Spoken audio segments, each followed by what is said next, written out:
ಶಾಸಕರಾದಂತಹ ಅಲ್ಕಾ ನಿಂಬ ಅವರ ಆದೇಶದಂತೆ ರಾಜ್ಯಾಧ್ಯಕ್ಷರಾದಂತಹ ಸೌಮ್ಯರೆಡ್ಡಿ ಮೇಡಮ್ ಅವರ ಆದೇಶದಂತೆ ಶಾಸಕರಾದಂತಹ ಶರತ್ ಬಚ್ಚೇಗೌಡ ನಮ್ಮ ಸನ್ಮಾನ್ಯ ಶ್ರೀ ಶರತ್ ಬಚ್ಚೇಗೌಡರ ಅಧ್ಯಕ್ಷತೆಯಲ್ಲಿ ಇವತ್ತು ನಾವು ಮಹಿಳಾ ಕಾಂಗ್ರೆಸ್ ವತಿಯಿಂದ ಏನು ಪ್ರಹ್ಲಾದ್ ಜೋಶಿ ಅವರು ಶಿಕ್ಷಣ ಸಚಿವರ ಖಾತೆಯನ್ನು ಕೊಟ್ಟಿರುತ್ತಾರೆ ಅವ್ರನ್ನ ವಜಾಗೊಳಿಸಬೇಕು ಅಂತೇಳಿ ನಾವು ಅವ್ರನ್ನ ರಾಜೀನಾಮೆ ಕೊಡಬೇಕು ಅಂತೇಳಿ ನಾವು ಹೋರಾಟವನ್ನು ಮಾಡ್ತಾ ಇದ್ದೇವೆ. ಯಾಕೆ ಅಂತಂದರೆ ಅವರು ಹೆಣ್ಣು ಮಕ್ಕಳಿಗೆ ಅಗೌರವವನ್ನು ಸೂಚಿಸುತ್ತಾರೆ. ಏನು ಪ್ರಹ್ಲಾದ್ ಜೋಶಿ ಅವರು ಗೌರವ ಇಲ್ಲ, BJP ಕೇಂದ್ರಕ್ಕೆ ನಮ್ಮ ಮಹಿಳೆಯರ ಪರವಾಗಿ ಗೌರವ ಇಲ್ಲ, ಅವರ ಬಗ್ಗೆ ಕಾಳಜಿ ಇಲ್ಲ. ಇವತ್ತು ಶಿಕ್ಷಣ ಖಾತೆಯನ್ನು ಕೊಟ್ಟಿರುತ್ತಾರೆ ಪ್ರಹ್ಲಾದ್ ಜೋಶಿ ಅವರು ಆ ಸ್ಥಾನಕ್ಕೆ ಸೂಕ್ತವಾದ ವ್ಯಕ್ತಿ ಅಲ್ಲ ಅಂತೇಳಿ ನಾವು ಈ ಸಂದರ್ಭದಲ್ಲಿ ನಾವು ತಿಳಿಸ್ತಾ ಇದ್ದೀವಿ. ಯಾಕಪ್ಪ ಅಂತಂದರೆ ಅವರು ಅತ್ಯಾಚಾರಿಯವರಿಗೆ ಪ್ರೋತ್ಸಾಹ ಕೊಡೋಂಥ ಒಬ್ಬ ಸಚಿವರಾಗಿರ್ತಾರೆ. ಹಾಗೂ ಕಂಗಲ್ ರಣವತ್ ಅವರು ಸಂಸದೆಯಾಗಿರುತ್ತಾರೆ. ಅವರು ಸಹ ಹೆಣ್ಣು ಮಕ್ಕಳ ಬಗ್ಗೆ ಕಾಳಜಿ ಇರೋಂಥ ಒಂದು ಸಂಸದೆಯವರು. ಅವರು ಈ ಸ್ಥಾನಕ್ಕೆ ಸೂಕ್ತವಾಗಿಲ್ಲ, ಅವ್ರನ್ನೂ ವಜಾಗೊಳಿಸಬೇಕಂತೇಳಿ ಈ ಮುಖಾಂತರದಲ್ಲಿ ನಾವು ಹೊಸಕೋಟೆ ತಾಲೂಕಿನಲ್ಲಿ ಜಿಲ್ಲಾವಾರು ನಾವು ಹೋರಾಟವನ್ನು ಹಮ್ಮಿಕೊಂಡಿದ್ದೇವೆ. ಈ ಕೂಡಲೇ ಏನು ಪ್ರಹ್ಲಾದ್ ಜೋಶಿ ಅವ್ರನ್ನ ಮತ್ತು ಸಂಸದೆ ಅವ್ರನ್ನ ವಜಾಗೊಳಿಸಬೇಕು, ರಾಜೀನಾಮೆ ಕೊಡಬೇಕು ಅಂತೇಳಿ ನಾವು ಹೋರಾಟ ಮಾಡ್ತಾ ಇದ್ದೀವಿ. ಇವತ್ತು ನಾವು ಎಲ್ಲಿವರೆಗೂ ಅವ್ರನ್ನ ವಜಾ ಮಾಡಲ್ವೋ, ರಾಜೀನಾಮೆ ಕೊಡಲ್ವೋ ಅಲ್ಲಿವರೆಗೂ ನಾವು ಹೋರಾಟನ ಮುಂದುವರಿಸುತ್ತೇವೆ. ನಾವು ಯಾವುದೇ ಕಾರಣಕ್ಕೂ ಹೋರಾಟ ನಾವು ಬಿಡಲ್ಲ. ಇವತ್ತು ನಾವೆಲ್ಲ ಮಹಿಳೆಯರೆಲ್ಲ ಸೇರಿ ಮೊನ್ನೆ ನಿಮಗೂ ಗೊತ್ತಿರಬೇಕಾದ್ರೆ ಇವತ್ತು ಡೆಲ್ಲಿನಲ್ಲಿ ನಾವು ಜಂತರ್ ಮಂತರ್ನಲ್ಲಿ ಹೋರಾಟ ಪ್ರತಿದಿನ ಹೋರಾಟ ಆಗ್ತಾಯಿದೆ. ಇದಕ್ಕೆಲ್ಲ ಕಾರಣ BJP ಆಗಿರುತ್ತೆ. ಇವತ್ತು ನಾವು ಜಂತರ್ ಮಂತರ್ನಲ್ಲಿ ಹೋರಾಟ ಮೊನ್ನೆ ಇಡೀ ದೇಶದಲ್ಲಿ ನೀಟು ಒಂದು ಪ್ರಕರಣ ಆಯಿತು. ಅದು ಸೋರಿಕೆ ಆಗಿರೋದ್ರಿಂದ ಇಡೀ ದೇಶದಲ್ಲಿ ಅನ್ಯಾಯ ಆಗಿದೆ. ಮಕ್ಕಳಿಗೆ ಅವರಿಗೆ ಅತ್ಯಾಚಾರ 25 ಜನ ಮಕ್ಕಳು ಅತ್ಯಾಚಾರ ಆಗಿ ಅವರು ಮರಣವನ್ನು ಹೊಂದಿರುತ್ತಾರೆ. ಇದಕ್ಕೆಲ್ಲ ಕಾರಣ ಭ್ರಷ್ಟ BJP ಸರ್ಕಾರ, ಮೋದಿ ಸರ್ಕಾರ ಅಂತ ನಾವು ಈ ಸಂದರ್ಭದಲ್ಲಿ ನಾನು ಹೇಳ್ತಾ ಇದ್ದೇನೆ.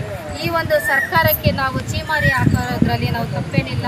ಈಗ ನಾವು ಈ ಸರ್ಕಾರದಲ್ಲಿ ಭ್ರಷ್ಟ BJP ಸರ್ಕಾರ ಏನು ಮೋದಿ ಸರ್ಕಾರ ಇದೆ, ಮೋದಿ ಸಮೇತ ಇಲ್ಲಿ ರಾಜೀನಾಮೆ ಕೊಡಬೇಕು ಅಂತೇಳಿ ನಾವು ಈ ಸಂದರ್ಭದಲ್ಲಿ ನಾವು ಹೇಳ್ತಾ ಇದ್ದೇವೆ. ಏನು ಈ ಪ್ರಹ್ಲಾದ್ ಜೋಶಿ ಅವರಿಗೆ ಶಿಕ್ಷಣ ಸಚಿವರನ್ನಾಗಿ ಕೊಟ್ಟಿದ್ದಾರೆ, ಅವ್ರನ್ನ ದಯವಿಟ್ಟು ಆ ಸ್ಥಾನಕ್ಕೆ ಲಾಯಕ್ಕಿಲ್ಲ, ಅವರು ಸೂಕ್ತವಲ್ಲ ಅಂತೇಳಿ ಈ ಸಂದರ್ಭದಲ್ಲಿ ನಾನು ತಿಳಿಸ್ತಾ ಇದ್ದೀನಿ.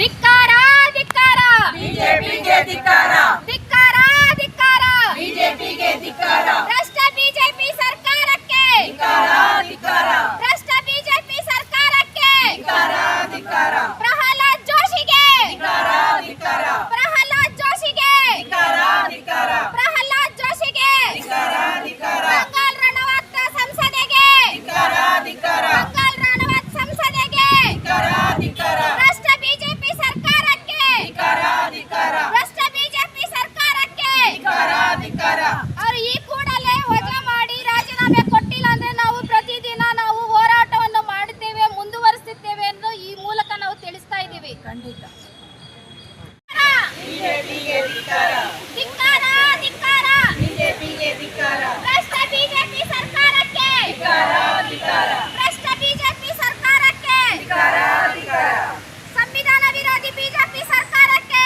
ಧಿಕ್ಕಾರ ಧಿಕ್ಕಾರ ಸಂವಿಧಾನ ವಿರೋಧಿ BJP ಸರ್ಕಾರಕ್ಕೆ, ಧಿಕ್ಕಾರ ಧಿಕ್ಕಾರ ಸಂವಿಧಾನ ವಿರೋಧಿ BJP ಸರ್ಕಾರಕ್ಕೆ, ಧಿಕ್ಕಾರ ಧಿಕ್ಕಾರ ಬಡವರ ಮೇಲೆ ಶೋಷಣೆಗೆ ಒಳಪಡಿಸಿದಂತ BJP ಸರ್ಕಾರಕ್ಕೆ, ಧಿಕ್ಕಾರ ಧಿಕ್ಕಾರ ಬಡವರ ಮೇಲೆ ಶೋಷಣೆಯನ್ನು ಕೈದಂತಹ BJP ಸರ್ಕಾರಕ್ಕೆ, ಧಿಕ್ಕಾರ ಧಿಕ್ಕಾರ ಭ್ರಷ್ಟ BJP ಸರ್ಕಾರಕ್ಕೆ, ಧಿಕ್ಕಾರ ಧಿಕ್ಕಾರ ಭ್ರಷ್ಟ BJP ಸರ್ಕಾರಕ್ಕೆ, ಧಿಕ್ಕಾರ ಧಿಕ್ಕಾರ ವಿದ್ಯಾರ್ಥಿಗಳ ಜೀವನವನ್ನು ಹಾಳು ಮಾಡಿದ ಭ್ರಷ್ಟ BJP ಸರ್ಕಾರಕ್ಕೆ, ಧಿಕ್ಕಾರ ಧಿಕ್ಕಾರ ವಿದ್ಯಾರ್ಥಿಗಳನ್ನು ಜೀವನ ಹಾಳು ಮಾಡಿದ ಭ್ರಷ್ಟ BJP ಸರ್ಕಾರಕ್ಕೆ, ಧಿಕ್ಕಾರ ಧಿಕ್ಕಾರ ಹೆಣ್ಣು ಮಕ್ಕಳ ವಿರೋಧಿ BJP ಸರ್ಕಾರಕ್ಕೆ, ಧಿಕ್ಕಾರ ಧಿಕ್ಕಾರ ಹೆಣ್ಣು ಮಕ್ಕಳ ವಿರೋಧಿ BJP ಸರ್ಕಾರಕ್ಕೆ, ಧಿಕ್ಕಾರ ಧಿಕ್ಕಾರ ಧಿಕ್ಕಾರ ಧಿಕ್ಕಾರ ಧಿಕ್ಕಾರ ಧಿಕ್ಕಾರ ಧಿಕ್ಕಾರ ಯಾರು ಧಿಕ್ಕಾರ? ಪ್ರಹ್ಲಾದ್ ಜೋಶಿಗೆ ಬೇಕು, ನ್ಯಾಯ ಬೇಕು.